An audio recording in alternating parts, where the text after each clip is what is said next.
Hello again, everybody. Welcome to another live stream for caterhamracer.com and the caterhamracer.com Caterham Academy series, where we're racing in a lockdown world and we take the Caterham 7s to the virtual racetrack as we wait for racing to get back underway in the real world.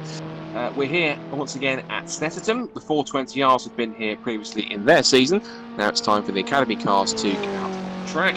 What you're seeing here is the final lap of the first race of Grid B, and we're going to talk about that in a moment because we have some extra racing for you tonight. It's not just 2 races, we have in fact 3. You're watching the tail end of race 1 for Grid B at the moment, but this is exactly what we're going to be seeing tonight.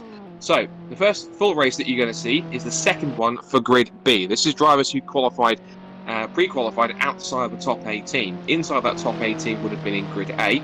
But there is significance to this second Group B race because whoever wins the second Group B race will be promoted to the back of Grid A, and they'll be in the corporate colours of green and black in a green and black Caterham Academy car at the rear of the field. Then after that we go back into our regular racing with the 2 Grid A races, both of them featuring all the familiar drivers that you've seen over the last few races if you've been following both the Academy and the 420R series. So 3 races tonight.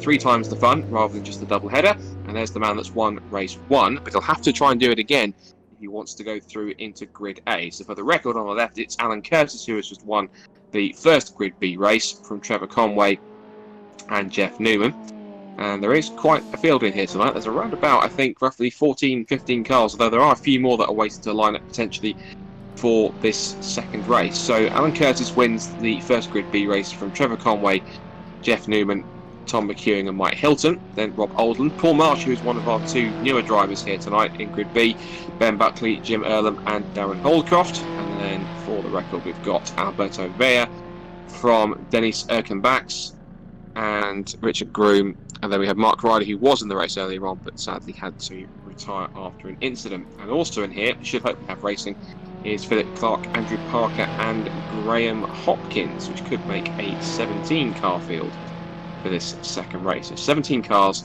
battling for one single spot on the back of the Grid A field later on. Scott Woodwiss and Chris Hutchinson once again back here. I know Chris is frantically working away in the background to get things ready because he has got a bit of a server change and some other bits and pieces to do. So we're going to wait for this second Grid B race to get underway. Per usual. We were just watching the race 1 in the background, and there was great racing up front. Alan Curtis eventually making a break, but Trevor Conway making great progress back through the field. So there's going to be quite a lot of, I think, a lot of dicing to take that final spot and make their way to the A grid. We were saying how ironic it might be if the one race we didn't show live on stream may turn out to be the most exciting, but there was some definitely entertaining moments all the way throughout it. Let's see if they can replicate it for Grid B. So as it was for Grid A, the field is going to line up in the same order they finished that first race. So it is going to be Alan Curtis on the front row of the grid on pole position, Trev Conway alongside him in the bright yellow Caterham alongside on the front row. Then Jeff Newman and Tom McEwing on the second row. Mike Hilton and Rob Oldland will start on row 3. Then Paul Marsh and Ben Buckley, followed by Jim Earlham and Darren Holdcroft. Next up on the 6th row is Alberto Vea and Dennis Erkenbachs, and then Richard Groom and Mark Ryder. And then hopefully we might also have Philip Clark, Andrew Parker and Graham Hopkins on the grid as well. But if not, it will just be those few cars that competed in that first race. So these are a few drivers, some of which you may have seen in previous broadcasts in either 420Rs or Academy. Others are completely new, so you may not have seen them race before. But again, they're all racing for one single thing, and that is a spot on the back of the Grid A grid and a chance to drive the Caterham Motorsport liveried green and black car at the back of the field as our kind of guest driver at the back to see how they can make their way through the field. It's a bit similar to a couple of other championships that have a similar promotion and relegation system within club racing. It has proved quite successful, and so the esports version of the Caterham racing is going to give it a go as well. I think it's worth saying these guys are normally in the midfield when we join our, in our past broadcasts, so they're well versed, the guys at the front, in actually the racing. And it'd be good to actually see how they get on with a bit of the limelight now when they're racing for that victory. It's quite nice to shine a light on some of the drivers which usually don't get a chance to be in the spotlight because all the Grid A drivers at the front tend to take it for themselves, don't they, Chris? When they're kind of at the front racing amongst themselves, it is a bit tough for them to get on camera sometimes, but they're going to get their chance now as the cars await the red lights to come on top of them.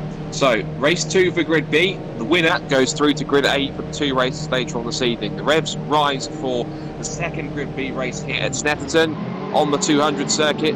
Wheel spin from pole position from Alan Curtis, but he appears to have held on as they make the sprint down towards Ritchie's corner for the first time. Here they come. Alan Curtis trying to go defensive as up the inside looks to be, possibly looks like McEwen or Newman. There's been a bit of collision.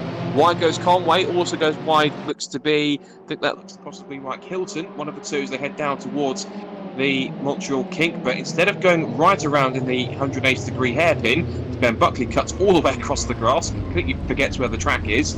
They flick left back onto the Bentley straight. It's very much akin to the old Snetterton layout when they used to go through what was called Sear Corner. Oh, there's wheel banging between Alan Curtis and Rob Olin on the sprint down towards Brundle Nelson. It's 3 abreast with a lead though between Newman, Curtis and Oldland. Oldland on the inside. Curtis slots in behind leading Newman. They head under the bridge into Brundle. And Newman tries to cover off the line. Oldland's up into second place as Newman slots in. 4th place for Mike Hilton, 5th for Trevor Conway. A little wide on the exit there was Alan Curtis. And here comes Rob Oldland on the outside line to make it through, which he does. Grabs the apex through the bomb hole.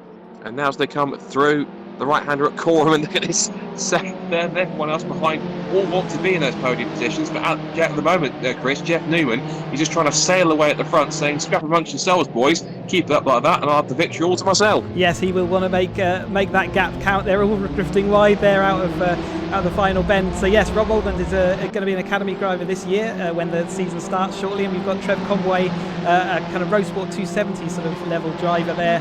He's having a fat battle with. Yeah, great to see them all really getting stuck in. Let's hope they keep it on the black stuff. Fingers crossed they can. Trevor Conway using his Caterham expertise as he sweeps around the outside of 2020 Academy racer Rob Oldland, but he holds on to 3rd place. One car running wide on the exit there looked to be Alan Curtis. And now Rob Oldland firing it up the inside line is in the background. There's collision between, looks at Richard Groom, and also I think as well Abbott Vey is involved. Possibly Darren Hallcroft, one of the two are also involved in that incident, so they carry on to try and reclaim a few positions. It's still a 15-minute race as it was in Grid 8, so watch out for this one. Trevor Conway now is trying to escape up the road to try and catch Jeff Newman, and this now leaves Rob Oldland in the clutches of both Tom Ewing and the resurgent Alan Curtis, who grabs a toe from Oldland as McEwen turns across the front of Oldland. He's off into the barriers, back onto the circuit, and he's lost not one place but 2. Slots in behind Alan Curtis, and I have to say credit to Oldland for trying, but that was a little bit rude from Tom there. Turned across when probably didn't realise that poor Rob was still there. Yeah, I think there's a little bit of awareness there for sure, and well done Rob for actually surviving the barrier trip without losing too much space. He could have had a spin, but he controlled it really nicely, so yeah, I'm sure he'll want to get back past, repay the favour. And you might get an example of how to get back past him. He sits and watches Alan Curtis, the winner of that first race.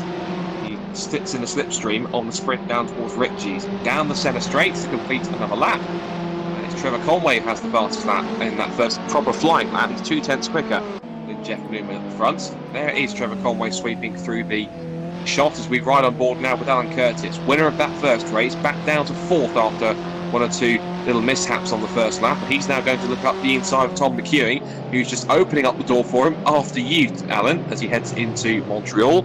But again, they'll flick left onto the Bentley straight. One car running wide is Rob Oldland again. He's getting into all sorts of mischief at the moment. He's now scrapping with Ben Buckley and Mike Hilton not too far behind as well. And there's another big scrap going on behind them.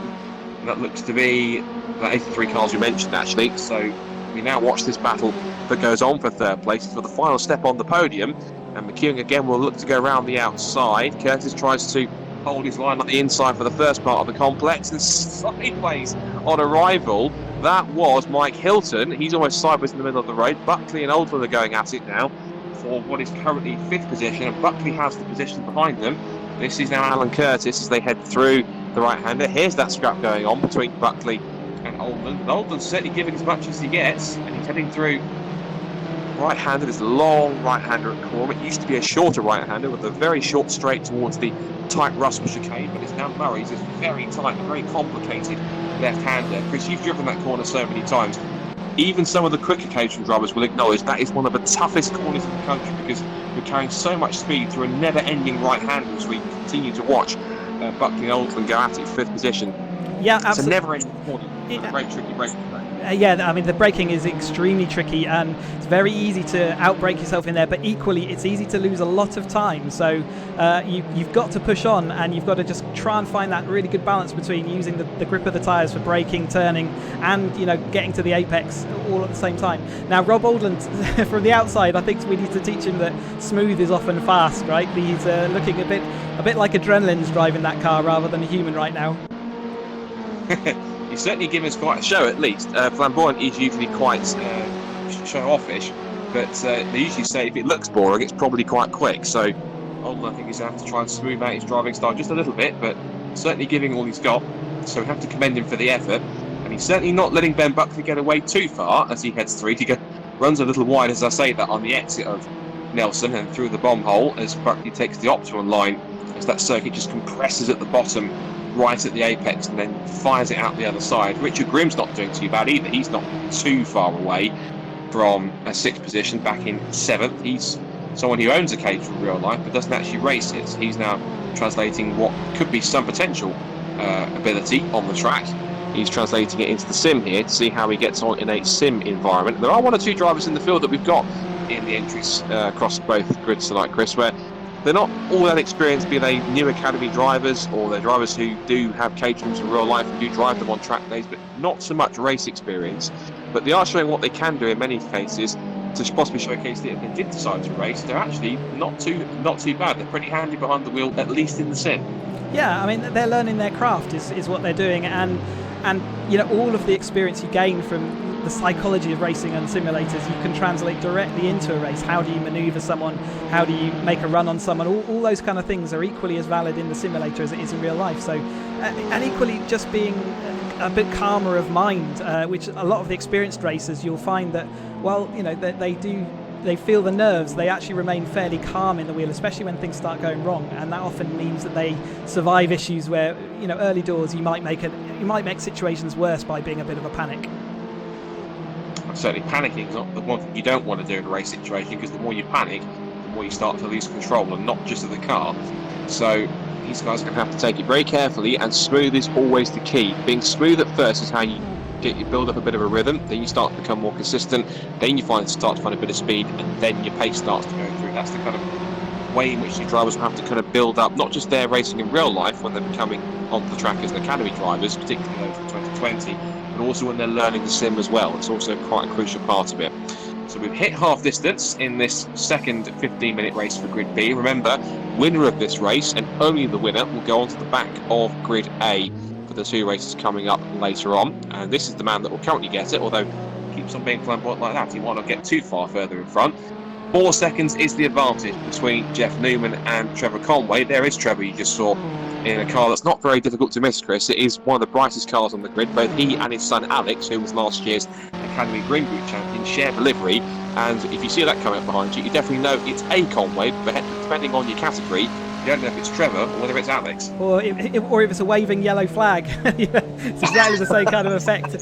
But yes, so Trev is actually, he's not making that inroads. Now, normally I'd say 4 seconds is a pretty safe gap for the lead, but we did, when we joined, we saw him, Jeff, just getting a little bit out of shape going through Montreal. So there's still scope here that Trev might make that gap up, and I'm sure he's concentrating on being nice and smooth and fast to go and make the most of that. You just see on the onboard here, when we're talking about smooth and fast, as he just rumbles a bit over the curb on the exit, but you just saw the little flick from right to left as he went through towards the apex of Murray's Corner and brings the car onto the pit straight. And you say he's not closing too much. He has gained roughly about a couple of tenths. Last time it was a 127.3 for Conway compared to a 27.5 for Newman. So he's gained a couple of tenths, but it's not going to be enough with the time left.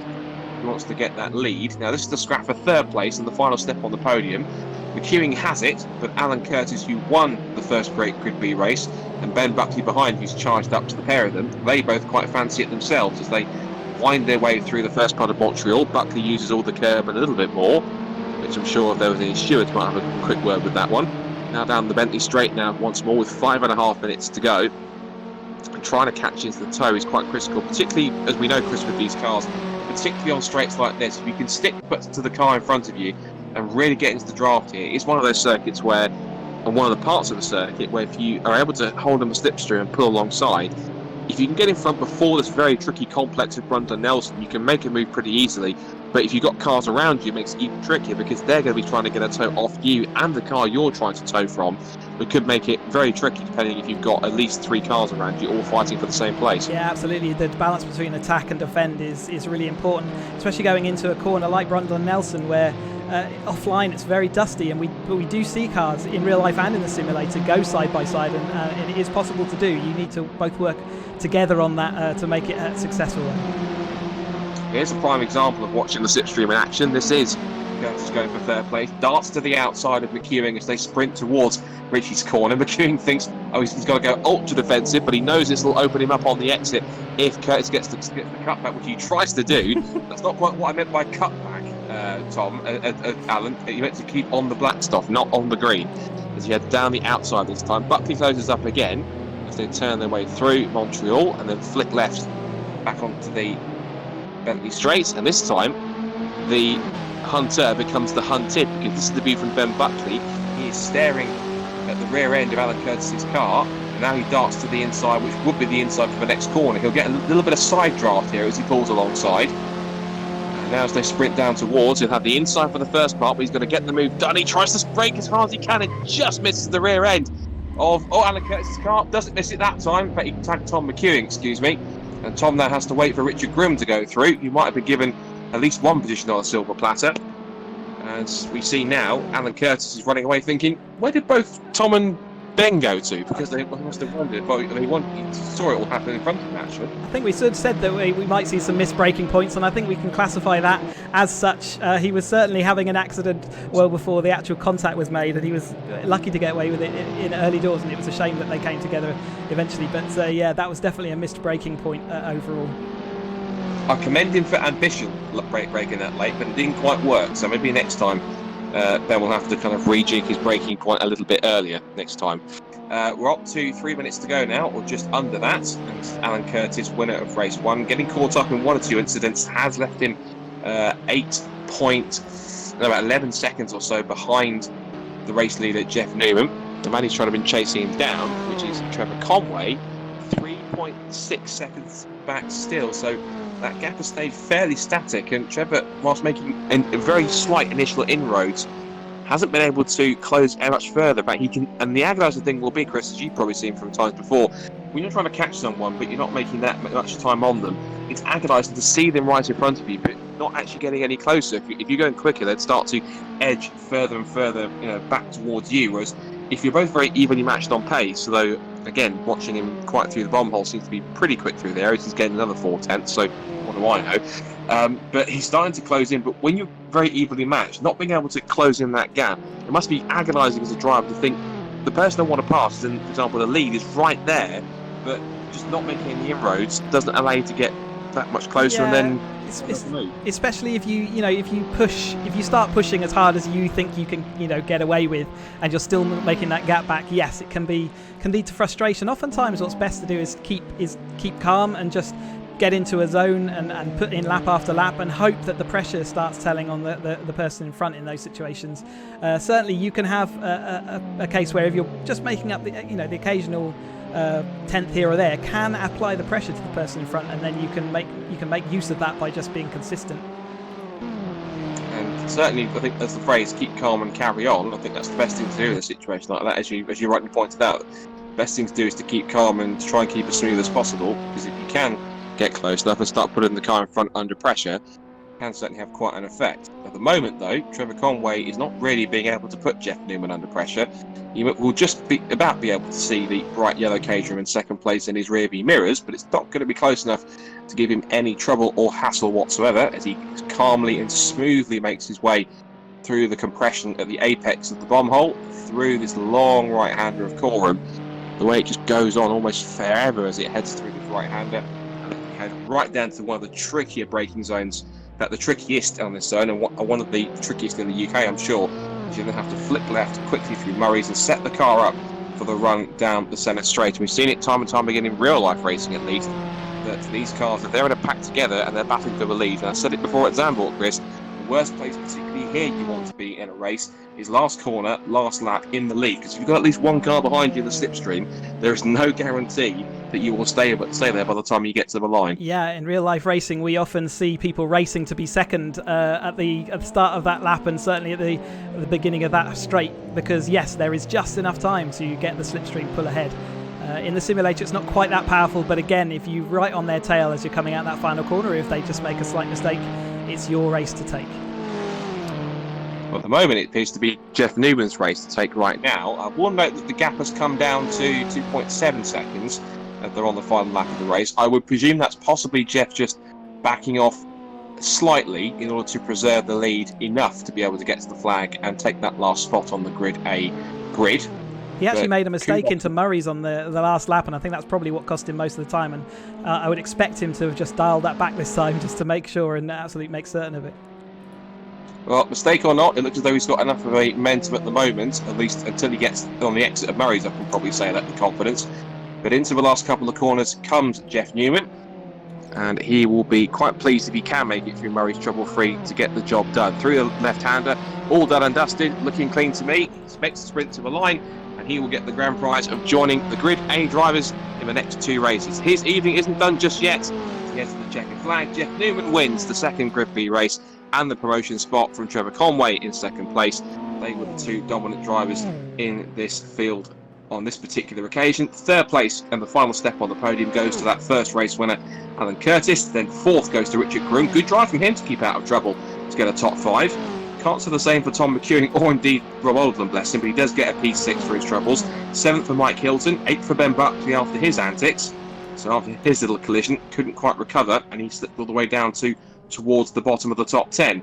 Speaking of which, Darren Holcroft comes across the line to clinch ninth. It is a top 10 for Albert Weyer, and then Paul Marsh, and then Dennis Erkenbach, and then it'll be Jim Erland who'll come across the line in 13th place to round off the finishers. Okay, so I've got to swap servers now, Scott. So whilst I do that, I think if we can, the real racing season is coming up soon, right? So would be nice to just sort of show people and talk people through the season that we've got coming up. We do, because it's not just sim Caterham racing that's coming up, that's still going on. We do, as we mentioned in our last broadcast on Friday when we had the 420 hours at Thruxton, have a provisional revised calendar for both the Academy and for the other four championships. Of course, with the current situation going on around the world, it has forced racing to be pushed back and postponed somewhat. But thankfully, if all things still go to plan, this is what you can expect to see in terms of Caterham racing in the real world. So starting with the Academy, they will be starting their season at the 18th of July at Alton Park. That was one of their original places they were going to race. But next up, they will go to a circuit they visited last year, or at least the 2019 Academy class did, and that's Alton Park on the 1st of August. They then join up with the rest of the roster for the next three races in their season, and that is Thruxton on August 23rd, which is where the 420 hours, of course, have just been in the sim world. Then, I think for the first time in a long while, they will do two rounds on the same weekend, because they usually have one race per group per weekend. But for the first time in a while, they will have two, I think, to make up the fact they do get their 6 races to fill their licence up and to move up from inter-club to national level. So they'll have 2 rounds, one on each day, by the looks of things, at Brands Hatch Indy, and that's on September 26th and 27th. Then their last championship round will be at Donington Park on the national circuit, 17th of October. But then their race isn't done quite just then, because they will have the 18th of October for the Autumn Trophy. And then as for the rest of the championships, which is the Road Sports, the 270Rs, 310Rs, and the newly renamed Caterham 7 UK Championship, was the 420Rs, but they have very fantastically gained UK status from Motorsport UK, so congratulations to them for doing that. And they will start their season on the 1st and 2nd of August at Alton Park, so at Cadwell Park, Cadwell Park is where they will start. Then they will go to Thruxton, where they thrilled the spectators 2 years ago in real life, 22nd and 23rd of August. Then they will also go to Brands Hatch 26th and 27th of September. Then they will have 2 meetings in October with Darlington Park National Circuit rounds 7 and 8. And then the last round here at Snetterton on the 300 circuit in real life on October 31st on Halloween. So hopefully no frightful driving on that weekend for sure, hopefully. And whilst that's been going on, Chris has been hard at work to switch over to our server for Grid A, and here are some of the drivers you're a bit more familiar with from our broadcast so far. The likes of Harry Senior, David Rowe, who's on screen. We've got James Wingfield, Matthew Lewis, Steve McMaster, Will Rossetti, Blair McConaughey, James Murphy. They're all in here as well, so they're back on circuit and they've all been hard at work during practice. We are in the last couple of minutes of qualifying. Harry Senior currently has provisional pole position, but an impressive time also from James Wingfield has put him provisionally on the front row of the grid, with Matthew Lewis third. But a couple of drivers in this qualifying session so far, Chris, a little lower down than we would expect them to be. David Rowe is one of them, only 6th quickest.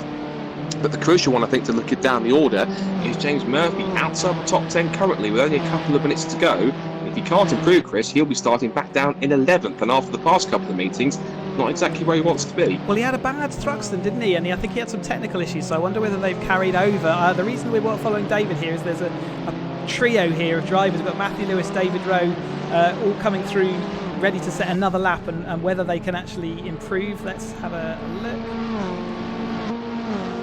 So David Rowe does improve to 3rd place with that lap. Matthew Lewis didn't set a faster time, but David Rowe did jump him on the actual grid. Yep, so 3rd fastest with that time. He's still 3.5 tenths off the pole time set by Harry Senior. James Wingfield is in the mix in 2nd quickest. Good effort from James, actually. And as we talk about James, he must be listening to the broadcast, because as soon as we mentioned that he's a little bit further down the pack than we'd expect him to be, he's popped up to 9th with that effort, but he's still got one more lap to go. But if he wants to get any higher, he's first of all got to find at least 6 tenths of a second to get himself on pole. But if he can't do that, he'll try and get himself at least, I'm sure, into the top 5. So James Wingfield there is the car with the predominantly red Caterham with the bright fluorescent yellow roll bar and the stripe down the middle. James making his way down towards Brundle and Nelson. He has got, I think that looks like Tom Willis in front of him, I think, as he heads into, or maybe not, because Tom... Yeah, I think that was James Fowler, but James Wingfield outbraking himself there into Nelson. Now, James set the actual fastest time in pre-qualifying by over 2 tenths of a second, so that's very impressive, given that the whole top 18 was covered by just about half a second. It was ridiculously tight in pre-qualifying, but James had that run. He hasn't quite managed to see off Harry Senior, and Harry Senior's 25.1 is the fastest lap I've seen on the server, so that's a great time from Harry. And the key thing is, of course, these guys only have had 15 minutes or 10 minutes or so to set their qualifying time, whereas, of course, on the server they'll have had all week, so plenty of time to get laps in and practice. But there's your pole sitter, and it's not really too much of a surprise, because Harry Senior has been one of the top, if not arguably the top driver in this field in both Academy and 420R. Here's Will Rossetti. He was one of the top drivers in road sport last year in real life. He was 3rd in the standings, and his familiar, almost golf-coloured Caterham with the very faint blue and orange striping down the middle. He puts his car 7th quickest at the end of that session. He's also got Blair McConaughey in there too as well. And Blair McConaughey and also as well we have, I wasn't about to say James Fowler, both of the drivers who didn't win last year's Academy White Crew Championship are ahead of the man who didn't on the points, but only Blair McConaughey was. So here is how the grid is set to look as we end our 10-minute qualifying session and head into the first of our 2 Grid A races, and this is how they will line up. So that man again, Harry Senior, will start on pole position and with the fastest time of the server this week, 125.121. He will be on pole by a clear almost 2 tenths of a second from James Wingfield, who up until then had set the fastest time on the server and had been quickest for just about all week. David Rowe will start on the 2nd row of the grid alongside Matthew Lewis, both of them having been race winners in the Academy Series so far. Guy Crawford, again, really impressive stuff. He's not a racer in real life, but taken to the sim racing very potently, 5th fastest ahead of Steve McMaster. Will Rossetti and Blair McConaughey will start on row 4, and James Murphy's got some work to do from 9th on the grid, starting alongside Chris Skillicorn, who rounds out the top 10.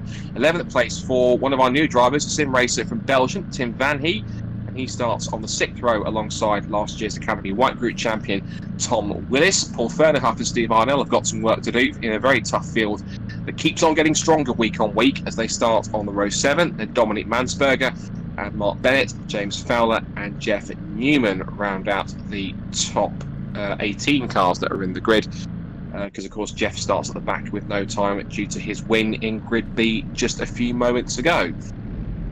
So looking at that qualifying session so far then, Chris, James Wingfield seems to have been the catalyst in that he's managed to find some pace both in the server this week and indeed translated that to qualifying on the front row alongside Harry Senior, in amongst some of the familiar drivers that we usually see up towards the front. What kind of an impact do you think he'll have tonight? Because he's proven to be quick over one lap, but he has to translate that now over a race distance against Senior, Rowe, Murphy, McMaster, Lewis and Co, who we know are very quick in race trim and have got lots of racecraft. So I wonder how he's going to get on now he's found this new amount of pace in this qualifying session. We've seen him up there before, so certainly before we kind of broadcast live, he has been up there and he knows how to deal with that pressure. He's a very experienced racer with some really long background in some, including Formula BMW single-seaters and other sort of quite high up single-seaters formula. So he's certainly got the skill, certainly got the capability, and it'd be great to see him do well tonight. Certainly would. He's got the credentials and he'll be looking to try and use those as much as possible. So just as we look at it down the grid, looking up towards the front, looking at the rear of the cars, just to point them out, the car that's most to the left towards the front of the field, that is the car on pole position. That's Harry Senior in his grey and red machine.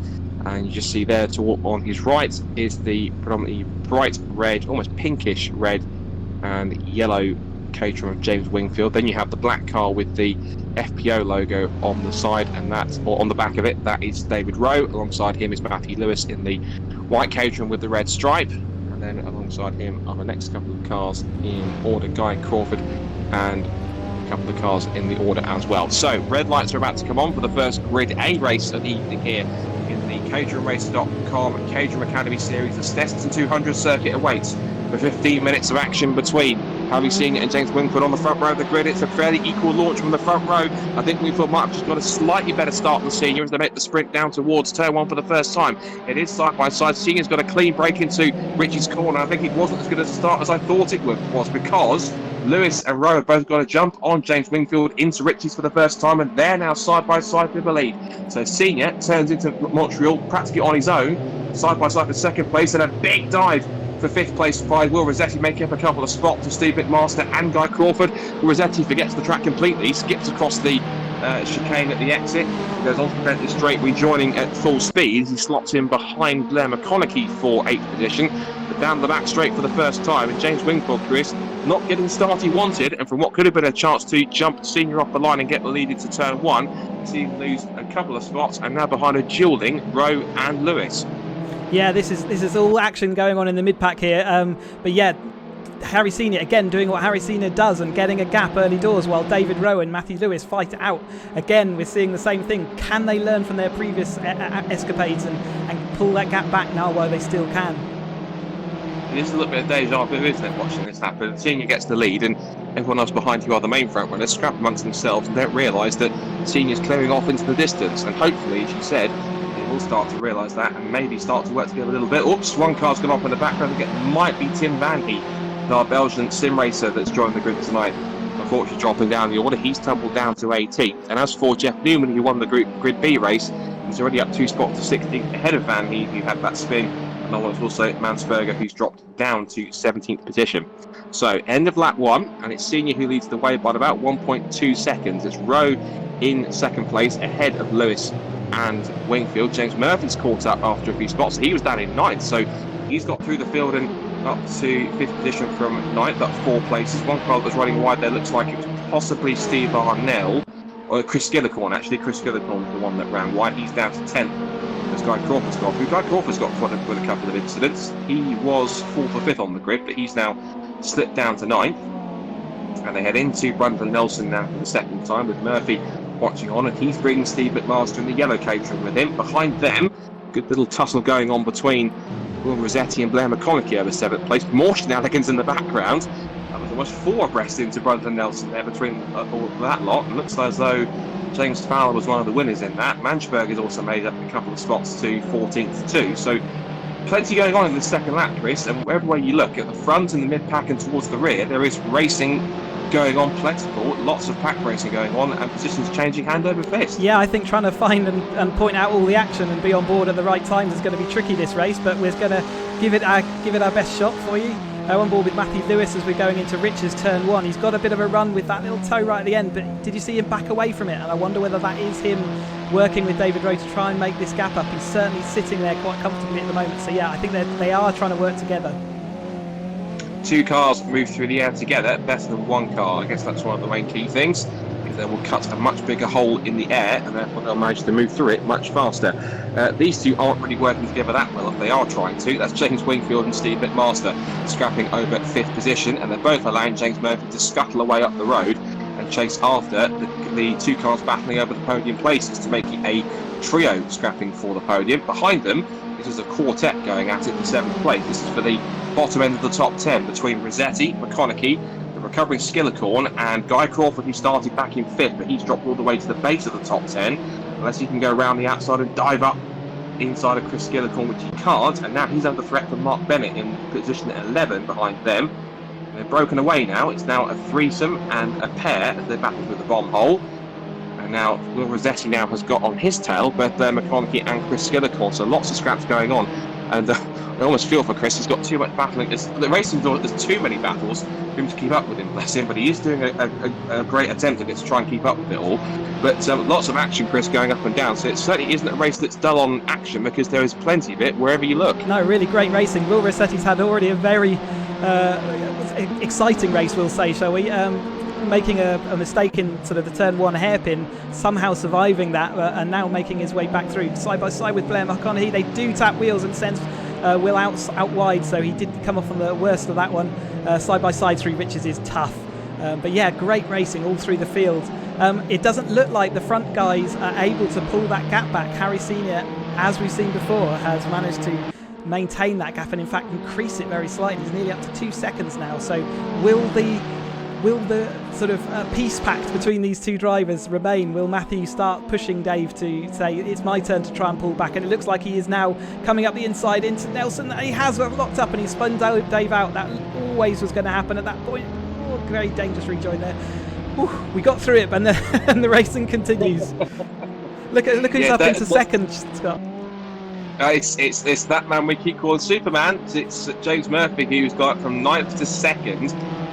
But for all of that, all it's done is allow Harry Senior to pull out a gap what is now at the moment 4.5 seconds. And usually with Harry Senior, unless it's someone who can really match his pace and showcase that through practice and qualifying, usually that is quite an insurmountable gap. It's gone up to 5.1 now, so he's getting another 6 or 7 tenths just in that final few corners alone in that final sector. Now Harry Senior, he sets the fastest lap of the race. He puts in a 1:25.382, which is effectively pretty much on qualifying pace. So we see now James Wingfield quite fancied a go at 2nd place, but James Murphy can try and throw the block, which he tries to, but he has to give Wingfield as much room as he can in a run towards Montreal, which he does. And it looks like James Wingfield tried to follow almost the gutter on the inside of the curb to get round that corner. All it's done now is bring Steve McMaster into play here as they scrap over that 2nd, 3rd and 4th. So what could have been a fairly easy enough 2nd place initially for James Murphy at that point, Chris, now turned into quite a hat-trick of cars battling over this 2nd position. I think some trouble here that James Murphy, I think, could have done pretty much without to hold on to 2nd place. He made a slight mistake coming out of Murray's, a really essential corner going on to the start-finish straight, and that's what lost him the time initially. The rules are that you have to leave a car's width, and that is all that he did leave, right? He didn't go beyond that, but it was very much, if you're going to come down the inside here, James Wingfield, you are only going to have a car's width to do it. So great racing in that respect. We've seen some sorting out in the middle order. We've definitely seen some mistakes happen from various drivers. We've got Skillicorn drop back to 11th, and we're seeing Ferneyhoff dropping back as well. So, and Willis, in fact, dropping back. So there's been some shenanigans in the midfield for sure. Yeah, Willis and Bennett, I think, the ones that have mainly dropped out from there. They were fairly close to each other at one point a couple of moments ago when we looked at them. So Senior's gap is now 5.3 seconds. It's now up to 5.4, 5.5, because again, Murphy was a little wide.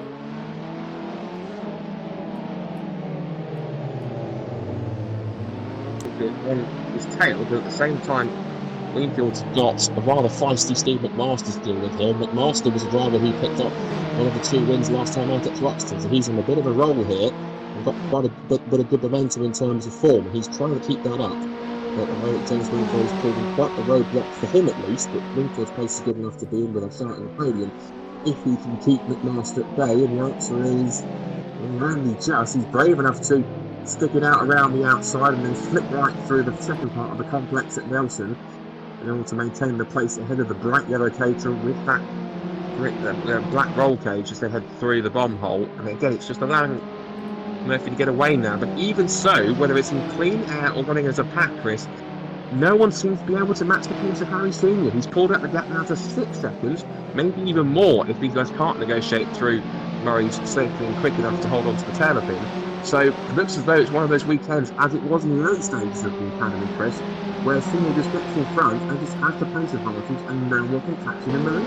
Yeah, it's absolutely up to all the other drivers to work out how they're going to catch these gaps up. He went through a kind of mid-season dip and a lull in form, and maybe a few not mistakes. Maybe it was more being on the receiving end of some bad treatment, but nevertheless we saw him drop down the order slightly. But he has bounced right back, and he is obviously focusing hard now on maximising all of that potential. And bouncing up the order now seems to be Steve McMaster, as you were talking there. Just observed a neat little pass there for third position between James Wingfield and Steve McMaster. Wingfield losing the place, McMaster now up to third. His efforts to try and keep up with James Murphy. Wingfield just darts out to have a look but can't get through. Meanwhile, in the mid-pack, this lot are still battling. This is Guy Crawford. He's watching these 3 go at it. This is for 9th, 10th and 11th. Dominic Mansberger has gone up to 9th. Good effort from Dominic, actually. He's managed to make his way through. The German who is scheduled to race in the Academy this year in 2020 with Rob Oldland, who we saw in the Grid B grid earlier on. But whether or not he'll be able to make it across from Germany due to the travel restrictions because of what, we'll have to wait and see. But we do hope he does make it across the race. He's now still battling away. That's with Chris Skillicorn just behind him. Then we've got Steve Arnell and Guy Crawford and Tom Willis, last year's Academy White Group champion, in there too, not too far away. So there's 4-car pack battling away, Chris, and again a nice little healthy midfield battle here. And Skillicorn's one of the quicker drivers in the field. He was at one point setting 1:26s around cars that were setting lap times about at least a second slower than that. So Skillicorn, I think, maybe at this occasion a little bit out of position here compared to his pace that he can show. Proving it here as he tries to get around the outside of Mansberger into Richie's corner, but to no avail just about. Yeah, Mansberger, like you say, has done some really good performances. He has only just started sim racing. Really. We've got a connection there between Arnell and Skillicorn. Luckily, they both make that through, but Arnell came off a little bit worse in that manoeuvre. But yeah, he's moved up through the field. He's put the time in off qualifying and has made it into the top 10 now of this front grid. That's a great performance. Certainly holding his own at this point in time, including at least holding off Chris Skillicorn. I'm not quite sure Guy Crawford's having the same luxury here as he tries to battle away with Steve Arnell, another driver who is usually a little bit higher up, but such is the competition that keeps on getting tougher and tougher in these 2 series, both the Academy and the 420Rs. But he's having to really work much harder throughout the field. And Guy Crawford also qualified 5th, but his race pace and maybe his luck throughout this race hasn't really stayed with him throughout the mix, but staying with James Murphy, as you see on screen here, is Steve McMaster. We ride on board with the man in 3rd place as he sets the fastest lap of the race, a 1:25.346. That'll be fractionally faster than the best time set by leader Harry Senior. As round the outside for 2nd place goes Steve McMaster. Murphy sticks to the inside line. There's almost nothing he can do to let McMaster just breeze past him, and through he goes. But McMaster dives back up the inside into the Montreal right-hander, then the flick through the left-hander back onto the Bentley straight, and he's back through. So what looked as though was a pretty amazing pass around the outside to sweep around James Murphy to 2nd place there, Chris, for Steve McMaster. Saw James Murphy just darting back up the inside and hold the position. So a great back and forth battle between the pair. But again, what it's doing is losing them time to Senior in front and seeing Rogue gain time place by place, corner by corner. Yeah, I think they've forgotten about that battle and now are just working out how they can continue their battle without losing out to David Rowe, who is catching back up very gradually, maybe not quick enough with only 2.5 minutes to go. But McMaster definitely, I don't think he just got quite clear enough. As he dives up the inside of Coram. That's not often a place you could overtake, but he didn't seem to be able to close the door to James, and James made the most of that and dived straight for the apex, therefore giving him that overlap that he needed. But again, McMaster's in that prime opportunity again, and can get the toe. He's in that exactly where he needs to be, and maybe he'll get it done a bit earlier up the straight this time. Let's ride on board with him and see if he can get it done. And Murphy, all he can do at this point is just hold to the inside line and try and defend the place as best he can. He can't really squeeze him towards the edge of the track, even though he is starting to move a little more towards the middle of the road. Then again, McMaster goes for the outside line. He looked for the undercut, but Murphy was smart. He planted his car right on the apex and on the exit of the corner, forcing McMaster to go a long way around. You want this place, says James, you're going to have to do it the hard way, round the outside of me, if you dare. And McMaster couldn't quite get it done there, but once again, a good exit out of the Montreal complex and onto the Bentley Straight, down towards Brundle Nelson in that slipstream, looking for what could be second place with 1 minute and 20 seconds to go. He moves out to the inside line, gets the small side draft alongside James Murphy. He's been a two-time champion, once in the academy and then once in the road sport, and looking to try and get a good result here in the academy sim racing series. He's gone down to third place, but McMaster makes the move. And if these two keep on battling, it is only about a lap or so to go now for this race, but if they keep on holding each other up too much, David Rowe's not totally out of this, Chris. He's not that far away, and if they keep on battling too much, he could be a factor on the last lap. He's gained nearly a second in that one lap. Obviously, they were side by side for a lot of it, but nevertheless, he has gained that second. And if they do it again this lap, then who knows? Maybe they will lose that other second and give him that sniff. Now, the boot is on the other foot this time, because McMaster was the one that was chasing James Murphy. This time, he's the one that's being chased. This time, Murphy gets his chance to go down the outside. They start the last lap of the race. There's only about 22 seconds left on the clock. So, on this occasion, next time by will be the checkered flag. And again, these two dicing away as much as they can. The gap between Murphy and Rowe for the record is 1.8 seconds. As you see, every single turn, Rowe gets that little bit closer. Murphy rides over the curb as he tries to keep with McMaster and reclaim that second place. They sprint onto the Bentley Straight, with Rowe looking on in fourth position. And I think this time McMaster might have just edged out a little bit too much of a gap here between the two cars to prevent Murphy from making a move down the back straight and in the slipstream. They head down towards Brundle Nelson for the last time under the bridge. The exhaust spitting with flame as they change down through the gears, through that long curving left-hander, and again flick right up towards the right-hander of the bomb holes. We head towards the checker flag on this final lap as Murphy tries to close in. Meanwhile, we haven't talked about him too much because he's been dominating at the front, but what a drive once again. But would you expect anything less from this man who has taken win after win in this Academy Series in the first half of the season? He gets back to winning ways at the top step of the podium, and not a moment too soon, as Harry Senior drives to the checkered flag and weaves with delight as he heads towards the line. He wins at last once again, race one here at Snetterton. He will be absolutely delighted and relieved with that result. As for second place, it is going to Steve McMaster, who pulled away a little more from James Murphy at the end in third, and David Rowe actually closed in a lot more on that last lap to claim fourth. It's fifth place for James Wingfield, sixth place and not quite on the pace we'd expect him to be for Matthew Lewis, off the pace but back in the top six. Blair McConaughey is seventh, then it's Will Rossetti, Guy Crawford and Tom Willis rounding out the top 10, followed by Chris Skiddercorn, then Steve Arnell, Paul Fernerhuff. Tim Vanhee has managed to battle back to 14th, our Belgian sim racer that's joined us for the first time. And then we have James Fowler, Jeff Newman, Mark Bennett, and sadly we lost Dominic Mansberger, so he sadly had some problems that took him out of the race prematurely before the end. So there is the results screen. We will show you, just as a recap, who finished where. So Harry Senior wins practically, if not literally, at a canter by almost 10 seconds at the race. That's very un-Caterham-like, but in the sim racing world, you have the advantage, you use it all the way. And Senior did so by almost 10 seconds to win that race. Steve McMaster wins the battle for second place against James Murphy, so McMaster second and Murphy in third. David Rowe was only 1.1 seconds back at the flag, so that sort of pace might carry him on well for race two, particularly if he can make a good start from fourth. James Wingfield, for a front row start, only fifth, sadly, after his little bit of a tangle early on. Then sixth for Matthew Lewis, who again will feel a little bit disappointed knowing he can and does go quicker at times. Blair McConaughey seventh, Will Rossetti eighth, Guy Crawford ninth, and Tom Willis round out the top 10. Then 11th for Chris Gillicorn. He looked quick at times and might have to work his way through the field in the first couple of laps of race 2. And Steve Arnell, Paul Fernerhuff, Tim Van Heet, James Fowler, Newman, Bennett and Manchberger. So, what did you make of that first race, Chris? Nothing more to say about Harry Senior other than completely dominant at the front. But it was second place downwards where all the action was, and wherever you looked, it was complete back and forth battling, both on the straight and into those big braking zones, into those very tricky complexes of corners. Yeah, some great action, wheel-to-wheel action around some, like you say, some very tricky bits of the track, and it's a good sign. More of the same in race 2. Whether Harry will get involved or scamper off again into the distance, well, I mean, I'm not sure where my money's going to go this time.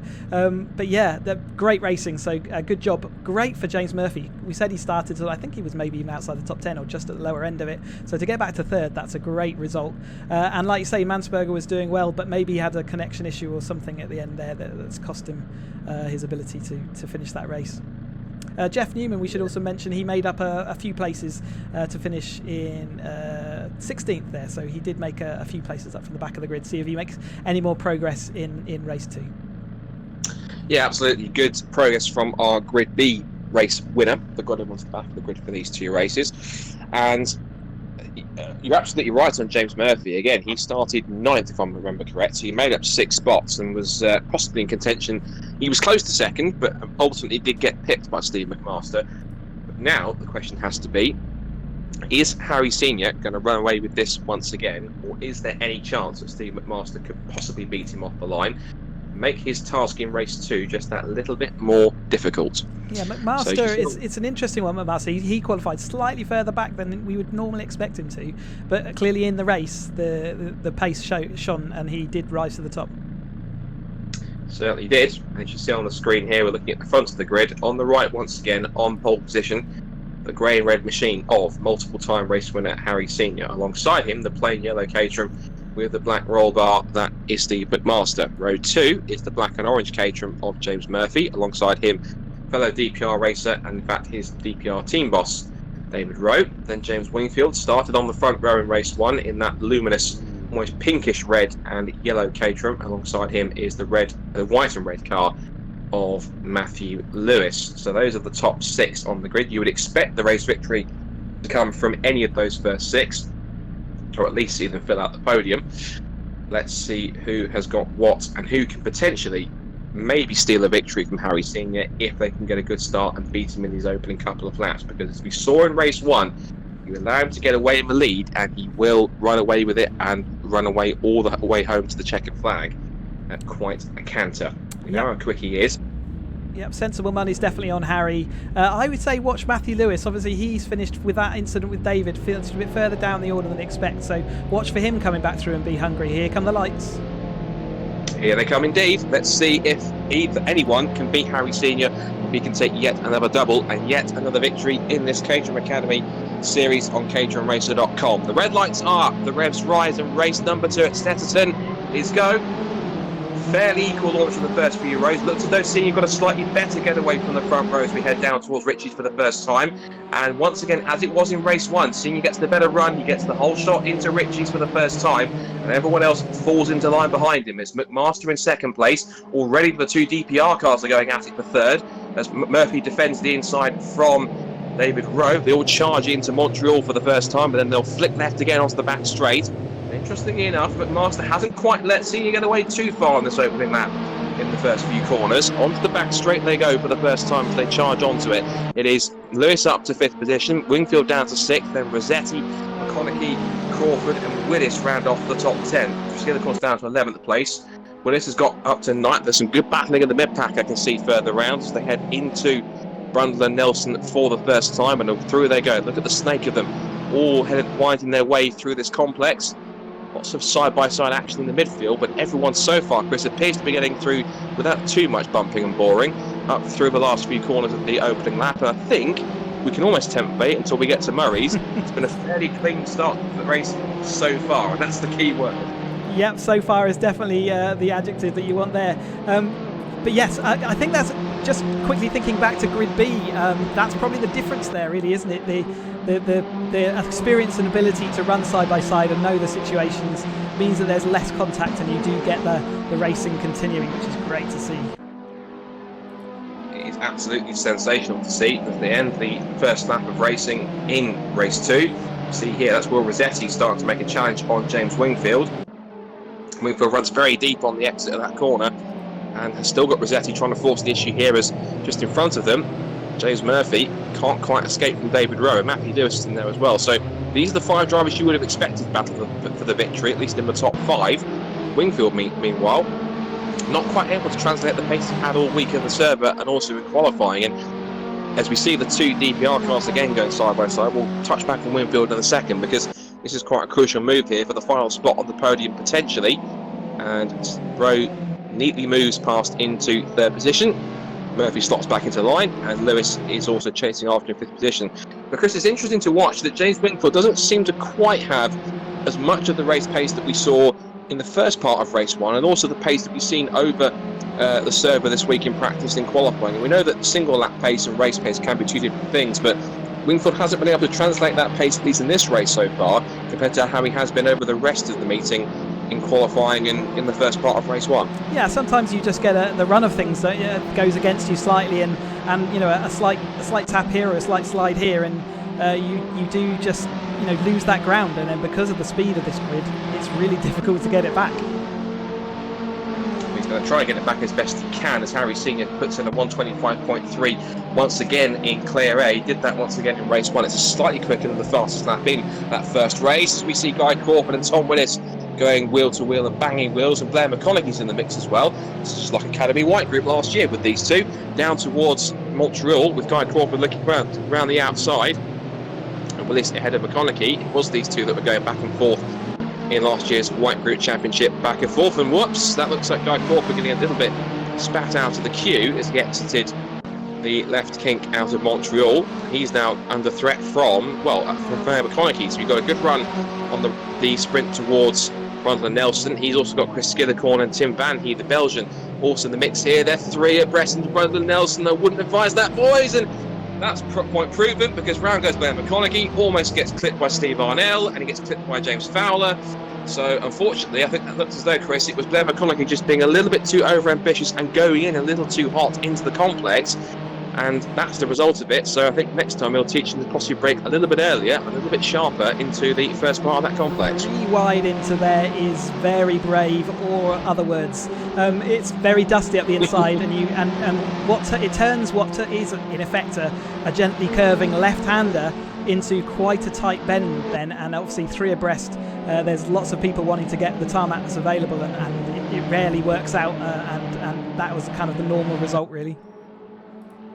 We're seeing here, this is the scrap for 3rd place between Rowe and Murphy. They're going to try and hopefully not repeat what just happened with Blair McConaughey. Is he a little bit too over-ambitious, trying to make it 3 wide into Brundle and Nelson, although I wouldn't put it past Matthew Lewis to try that move as well, because he's only just behind the 2 DPR cars, scrapping over that final podium place. As for the lead, though, interestingly enough, Steve McMaster now, he started a little bit further up as we look on board with him from the bonnet camera. He hasn't let Harry Senior get away too far this time. He has certainly kept on as quick as he can as he heads up through the next couple of corners to continue the lap.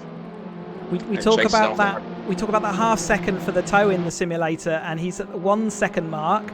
It was coming down. It did just extend out briefly then. So Harry again maybe could put in the hammer down just to see whether he can break it, but he's hanging in there around that second. It's so tantalising. He's just out of reach. It's like a dangling carrot there.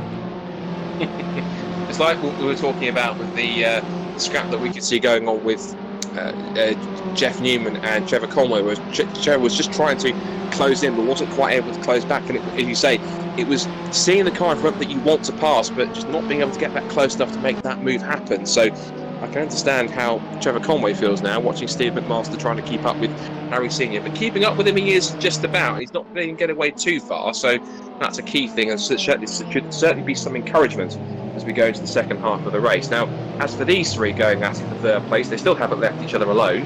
It's still Murphy ahead of Rowe this time, but Lewis is a little bit closer now, so he will get the advantage of a double toe down the Bentley Straight to possibly put himself into a podium place. And Matthew Lewis now, at least, Chris, is in the slipstream and looking to be a little bit back on the pace we expect him to be usually when he's battling for the race winning either Academy or 420R in the last few weeks. I said watch out for him, and with 8 minutes to go, he's still got plenty as James Murphy goes sideways through Brundle and into Nelson, so they're going to all catch up. I said watch out for him, and he is going to become a nuisance very shortly.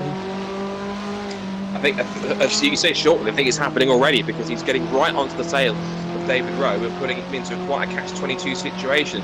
He's got to keep one eye on the car in front to try and pass James Murphy, and I think he was almost attempting an outside pass through Caterham there, which would have been incredibly brave if he tried that under braking. But now he's going to keep the other eye looking firmly in the rearview mirror to see exactly how close Matthew Lewis is. As you can see on the screen, that's exactly how close he is. He's right in the toe on the run towards Ritchie's corner, down the centre straight, and this is the chance for Lewis to try and pounce here.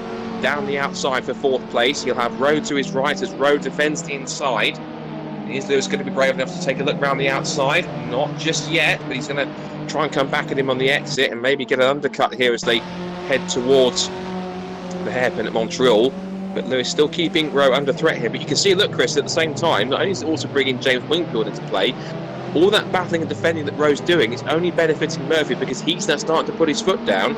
He's starting to get away at this early stage. Yeah, we're seeing some great patience there from Matthew Lewis, waiting for good opportunities rather than just trying to shove his nose in everywhere, which it's a good lesson for some of the other drivers to watch that, and you've got to think about the long game, and he's got now a good opportunity up the inside of Brundle, and just can't make it happen. But I think that move is going to happen, and like you say, James Murphy has now got a nice gap and maybe a comfortable one for the end of this race.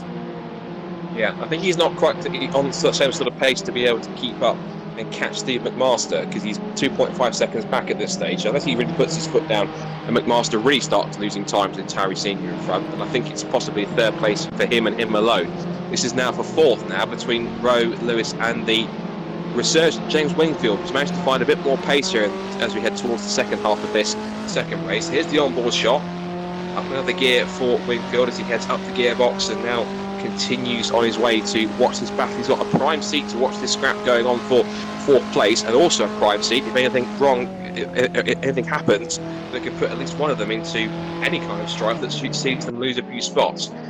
Through Ritchie's corner, and here comes the attack from Matthew Lewis, making the dive up the inside line. Rowe has to go on the outside to hold his position, sweeps across, and they keep it tidy for the moment, but now Matthew Lewis will certainly sense the opportunity.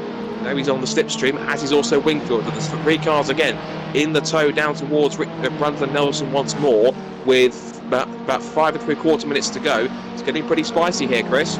Yeah, and as the time ticks down, you'll see that the urgency will go up. With all of these, James Wingfield, they're looking at the inside but actually pulls back, and that's probably the wise choice at that point. He'll slot back into their queue again. But yeah, as the time ticks down and we're coming into the last 5 minutes, the importance of all these manoeuvres will become, get higher, and will we see people start taking more risks at that point? David Rowe now does, because James Wingfield's battling. David Rowe has that little comfortable gap. And so it's probably going to be a sequence now, so it'll probably be the case that Will Rossetti will catch up to these two. All 3 of them start battling, and it'll be Matthew Lewis's turn to start extending the gap to the cars behind. It will keep on going backwards and backwards with the time we've got left. Less than 5 minutes to go in this second race. Harry Senior pumps in another new fastest lap of the race, and he lowers his fastest lap time by only a couple of hundredths, so certainly proving very consistent at the front and not being allowed to get away too far as he had in race 1. He was out by almost 10 seconds at the end of that race, whereas this time he's only being allowed to get out as much as 1.6 seconds. Steve McMaster just trying to keep as close as he can, but I think it's possibly not quite enough to keep with him as they head through Brundle and Nelson. So I commend McMaster for having a go at keeping up with them as we see Guy Crawford get past Tom Willis for 8th position. But I think at the moment, even though he's making a better go of it than he was in race 1, not quite the same sort of pace to match Senior on this occasion yet again. Yeah, looks like Senior has got it in the bag again. That gap gone out to it's coming up to 3 seconds now. So again, he's just got that extra little bit of pace. And it's interesting how the different courses suit the different drivers. We've seen McMaster come in on a couple of strong results, as we see Wingfield actually go past Matthew Lewis there. Great result from Wingfield. Maybe he can make the gap back to David Rowe now.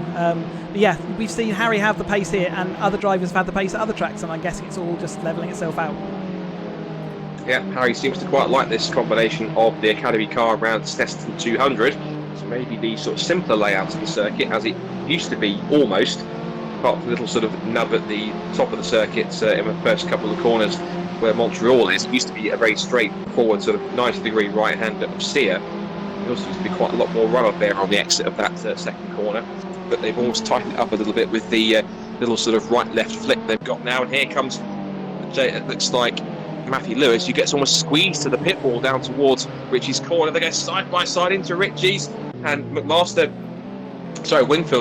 trying to hold on to the outside line of Matthew Lewis, who has forced himself alongside. He's got the correct line for the corner, just takes the middle of the road as he heads into the right-hander at Montreal and squeezed through. Now that was daring from Matthew Lewis. He really had to force the issue there, and Wingfield really did push him right up against the pit wall, but just as it was before when James Murphy was trying to defend, he gave him just about enough room, about a car's width, only just, to make that move stick, although Wingfield is coming back at him down towards Brundle and Nelson.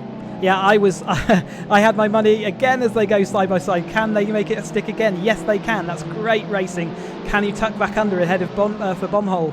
That's Bomhole, and yes, it's brilliant to see them racing side by side and this close and still having, be able to continue their battle on. It's brilliant. Oh, he's got up the inside of Corbin. That's a very unusual position to get on the inside.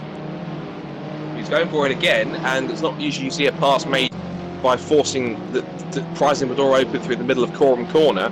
Lewis is certainly trying to stick as close as he can. A little wider line there from Wingfield might just give Lewis the run he needs. And they're also coming up behind James Murphy, who's made a mistake. So Murphy's made a mistake somewhere. Not only has he lost their place to David Rowe, he's also possibly could lose 4th and 5th if he's not careful. So whatever's happened to James Murphy off screen, we didn't quite see it as we were watching the battle going on with these two behind him, between Wingfield and Lewis, as Wingfield goes back up the inside and has that correct line for Montreal, which is the next corner coming up, which is a right-hander. Whatever's happened to James, now fallen back into the clutches of these two who continue to scrap. So not sure what it was, Chris. We didn't catch it on cameras, obviously, but a bit of a mishap there for James. It just shows how much of a significant impact that had. Now he's coming into this battle here between these two. It's going to become a threesome for this battle. Who's going to come out on top is going to be very tricky, particularly if these two won't stop leaving each other alone. Yeah, they have been side by side for the majority of this race. It's brilliant. But as you say, we didn't see what happened to James. We did see him make a mistake early in the race last time out in the final turn. Maybe that happened once more. But you can see the battles also happening further back. It's not just these two gooses still going side by side. Are they going to come back line astern at some point today? But the battles are equally as fierce. You can see them on the screen now as they all come piling through. James Wingfield is thinking, are you ever going to leave my left-hand side here, Matthew? Because he really is revving out around the outside, particularly at Coram corner, and a slightly tighter run through the corner here might give him a slightly better exit, and here he comes again. He's really tucked underneath the roll cage of the red and yellow Caterham as they head down the pit straight once more, and here he comes again to the outside once more. They're on the last lap of the race. They have started it as Leader Harry Senior is almost 3 seconds in the lead, but this is the main scrap that's going on for fifth position. Round the outside again looks Matthew Lewis, but still James Wingfield can't do it. And behind them, that's Guy Crawford and Will Rossetti scrapping over 7th place. So that's 2 by 2 into Montreal corner. Here is Crawford making that move on Rossetti, and behind them they're not even finished either, because this is now Vanhee battling with Arnell and Willis, and Chris Skillicorn's in there as well. This is for the last top 10 spot. A little sideways there from Arnell, but he holds onto the place for the moment. But down the back straight for the final time, and still they're going at it into Brundle and Nelson. Something has to give as they head into Brundle and Nelson. This is going to be very tricky. Round the outside goes Wingfield. Can he hold on? Yes, he can, but there is sense that he goes round the outside at Nelson. He stayed outside. He's made the move stick. That was an incredible piece of driving from Matthew Lewis. Round the outside at Nelson to hold on to the place, and a sensational piece of driving for that manoeuvre to take place. Towards the final couple of the corners for the last time into Coram, and then towards Murray's for the final time up towards the checkered flag. These two keep going at it, but can't take our eyes off it for the moment here as he gets to the undercut. Meanwhile, it is a double for Harry Senior. He makes it happen, weaves across the line again in delight. It is 2nd for McMaster, 3rd for Rowe, 4th for Murphy. But what about 5th? What's going to happen? It is side by side between the pair of who gets it over the line. It's going to be Lewis gets it over the line. A fantastic battle over the last few laps. Works out in Lewis's favour. Wingfield is 6th.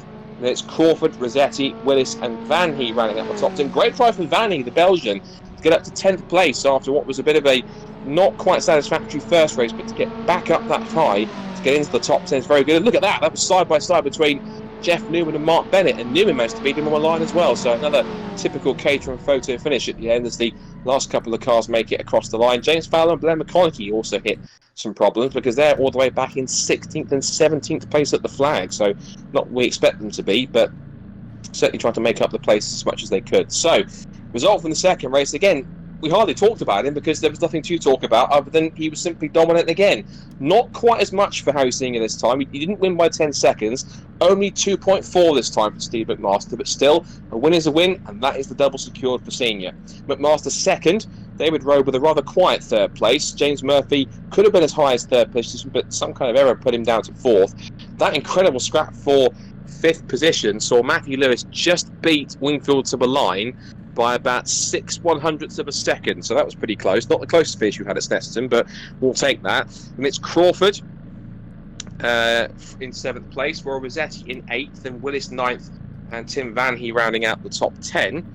Then it's Steve Arnell 11th, Chris Skillicorn in 12th, Paul Fernerhuff 13th, then Jeff Newman, who in our car from Grid B, and then it's Mark Bennett, James Fowler, Blair McConaughey, and Dominic Mansberger with more problems, sadly, and he came home in 18th place and at the back of the field.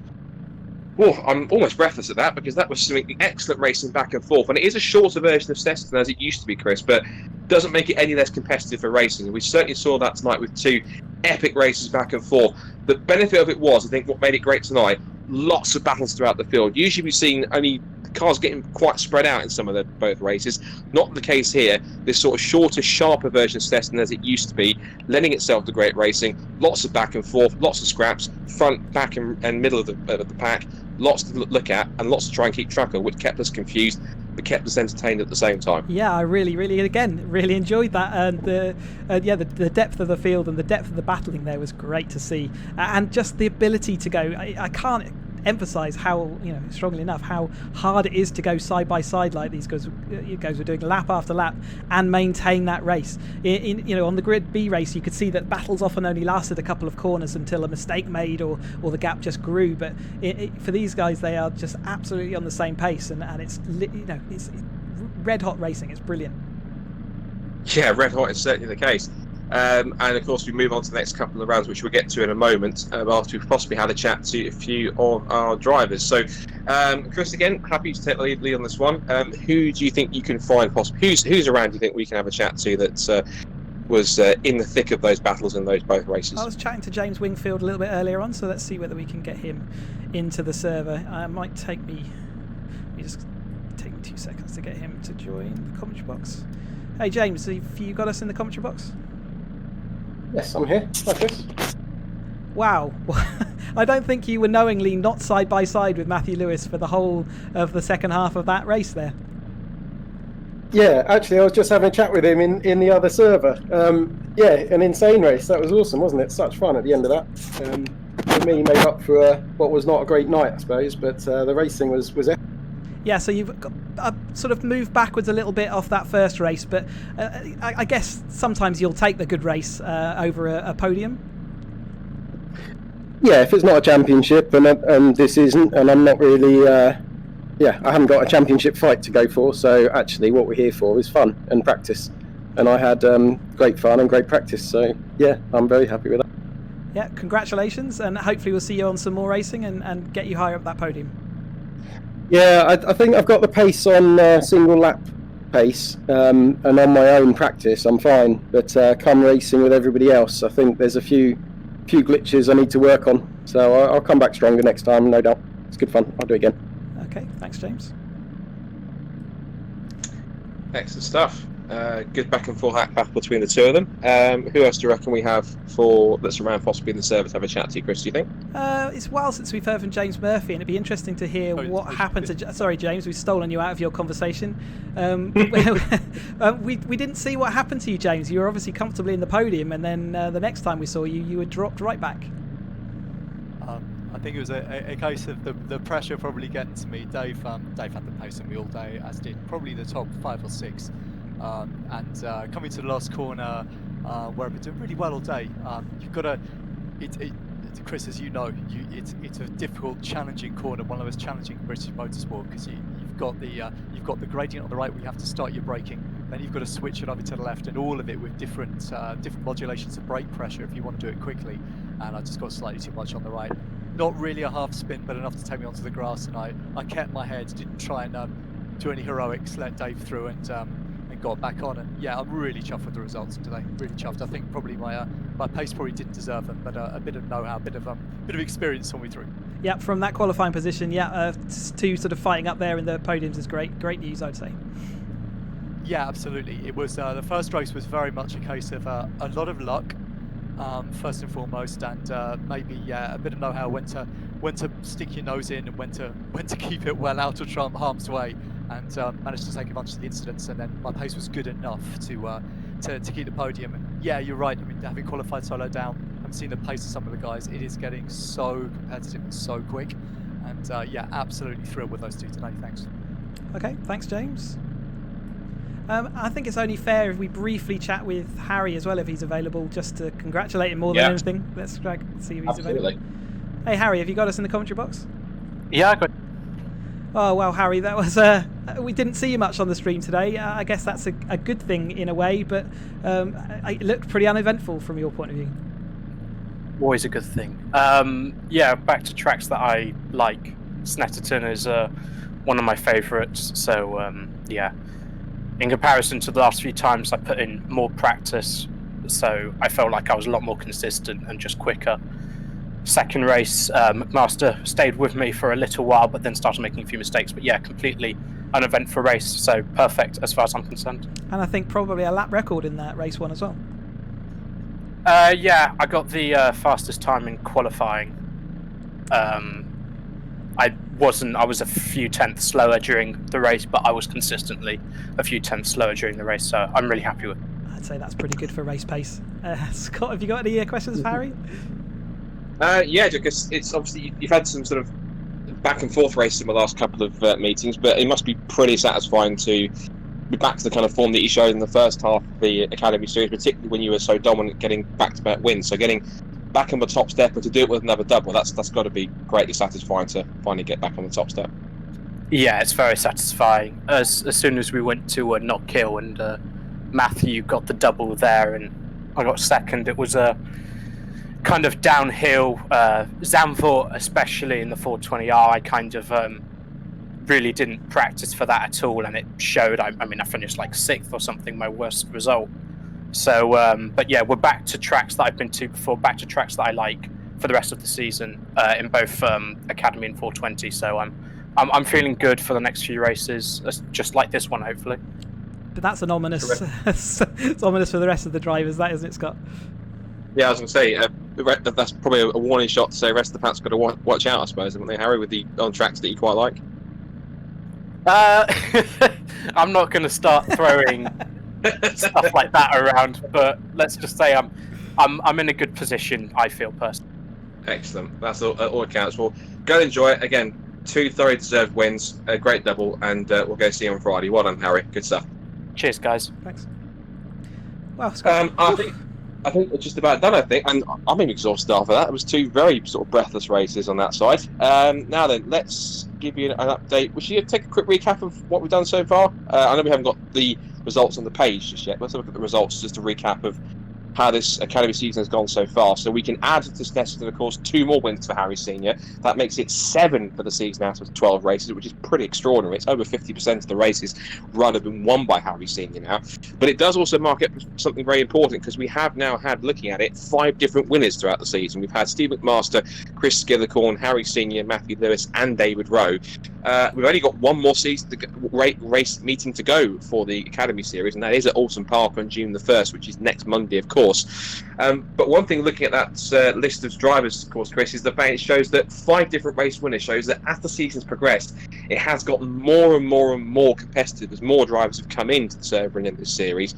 And to have that many race winners in the mix just shows that the level of competition in both series, just 420R and Academy, it continues on skyrocketing, and it's absolutely superb to see so many good drivers in the mix and capable of good results. Yeah, it's been just exactly what you say. It's just really good to see, and long may it continue. Excellent stuff. Well, that's where we've been. Just a quick reminder of where we're heading to, because we're coming towards the end of our last couple of series in this first series, because not the end of it. We'll still be doing more once racing gets back underway and going forwards. Now, next up, it's for the penultimate meeting for the 420Rs. They'll be in action on Friday at the slightly earlier time, once again, of 8:20 British summer time. And again, we should have the same format, which should be a Grid B race, and then the winner of that, of course, will go onto the back of the grid for the 2 Grid A races again once more. And then you can catch the final rounds of the Caterham Academy race series next Monday at the same time, 8:20. We'll see once again the Grid B race, and then whoever wins that will go onto the back of the 2 Grid A races, and it will be the last 2. And I'm sure if it was going on points, I'm sure that in many cases Harry Senior would be in contention for the title to win that at Alton Park if he hadn't already. But it should mean that Brands and Alton, 2 very different circuits, of course 2 very different cars, being the 420R and the Academy. But I think, given what we've seen already in the last couple of meetings, we've had, of course, at Thruxton and Brands Hatch, it should be quite an exciting couple of races coming up for each of those as we go towards the tail end of this first series. Yeah, Brands Indy in the 420s is definitely going to be exciting. There's a lot of powerful car going around quite a small track. And then we've got the opposite, really, Academy going around Alton Park Circuit, which is a nice, big, open, flowing track. And again, I think the Academy races have been exciting, so I'm looking forward to that Alton Park race especially. I think likewise. I think many people are who are watching this. So that pretty much concludes once again our stream once more for another evening. Hope you've all enjoyed it. If you have been watching it live, be sure to hit the like button, hit subscribe, and also hit the bell icon as well, which means that whenever we go live, you'll be notified with a little email in your YouTube inbox. You also get an email in your real inbox as well from memory, and also.